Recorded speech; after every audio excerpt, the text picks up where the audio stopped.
হঠাৎ দেখা লিখেছেন রবীন্দ্রনাথ ঠাকুর।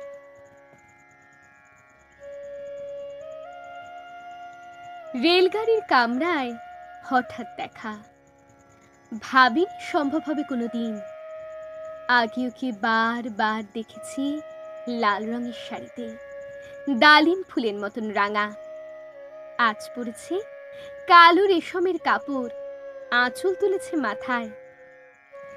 দোলন চাপার মতন চিকন গৌর মুখখানি ঘিরে মনে হলো কালো রঙে একটা গভীর দূরত্ব ঘনিয়ে নিয়েছে নিজের চারিদিকে, যে দূরত্ব সর্ষে ক্ষেতের শেষ সীমানায়, শালবনের নীলাঞ্জনে। থমকে গেল আমার মনটা। চেনা লোককে দেখলেম অচেনার গাম্ভীর্যে। হঠাৎ খবরের কাগজ ফেলে দিয়ে আমাকে করলেন নমস্কার। সমাজবিধির পথ গেল খুলে।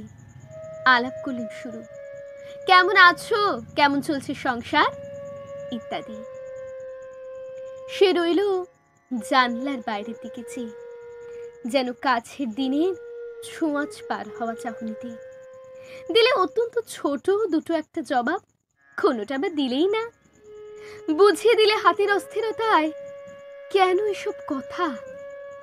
এর চেয়ে অনেক ভালো চুপ করে থাকা। আমি ছিলাম অন্য বেঞ্চিতে ওর সাথীদের সঙ্গে। একসময় আঙুল নেড়ে জানালো কাছে আসতে। মনে হলো কম সাহস নয়। বসলুম ওর একই বেঞ্চিতে।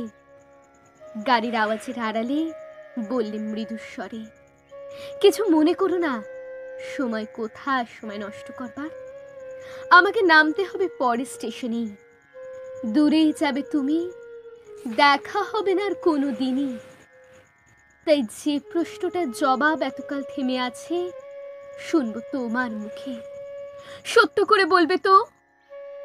আমি বললেম, বলবো। বাইরের আকাশের দিকে তাকিয়ে শুধু হলো, আমাদের গেছে যেদিন একেবারেই কি গেছে, কিছুই কি নেই বাকি। একটু রইলেম চুপ করে। তারপর বললেন, রাতের সব তারাই আছে দিনের আলোর গভীরে।